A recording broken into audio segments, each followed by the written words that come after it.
It now appears that Twitter and its new owner, Elon Musk, may be courting trouble in the European Union and Ireland. Musk has fired several people who are data protection officers. Under the law in Europe, you have to have people in those positions, otherwise you get severe fines. Ireland also has a system that allows Twitter to be regulated by one body in Ireland, and that regulation will cover you in all of the European Union.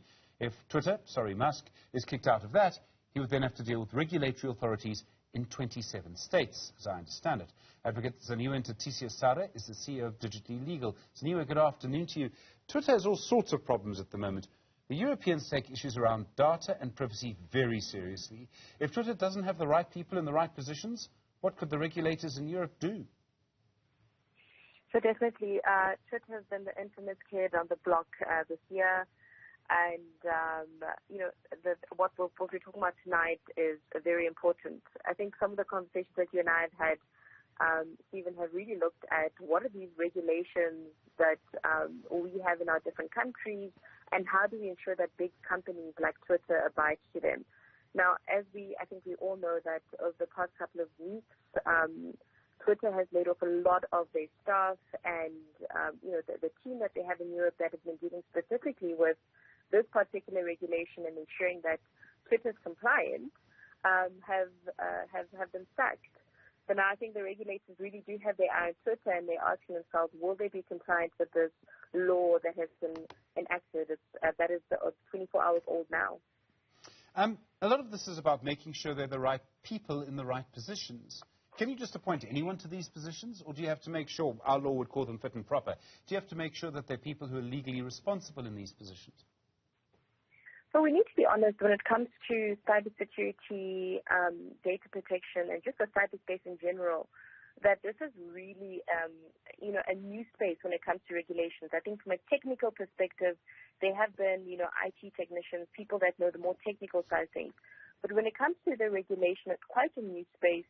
Privacy has existed, definitely, but understanding the nitty-gritty from the compliance perspective and ensuring that your company is compliant, whether you're the information officer, whether you're the in-house attorney or in-house legal, it's really, it's a specialized zone at this point in time. And maybe as time goes by, it will become more traditional regulatory space. But at this point in time, you need to know, or you need to have the people that know what they're doing and are going to ensure that you don't get these massive penalties.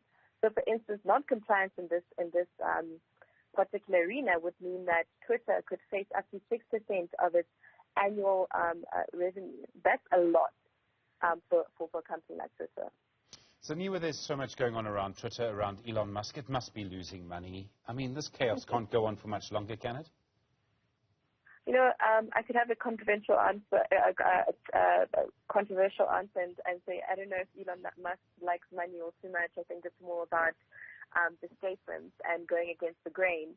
But this definitely does expose Twitter to losing money and reputational harm when it comes to, where we're going with human rights, ensuring that there's a level of dignity that is embedded. So if you look at this new act, this Digital Services Act that's come in, it's there to ensure that there is accountability, there's transparency in how, they're invisible. All these cookies that we're talking about, algorithmic biases that we've been talking about, ensuring that when we speak about, safe spaces online, we are juxtaposing that, saying, we've got freedom of speech, but we also want to ensure safety. So if Twitter goes on the trajectory that it's going on right now, and decides that it does not want to adhere to that, there's definitely a huge amount of people that will not be using the platform. And also, it's new revenue streams that is created. They won't have access to those people. So, yes, there's a lot at stake for Twitter. Advocate Zanyiwe Nthatisi, thank you. CEO of Digitally Legal. Really appreciate the time.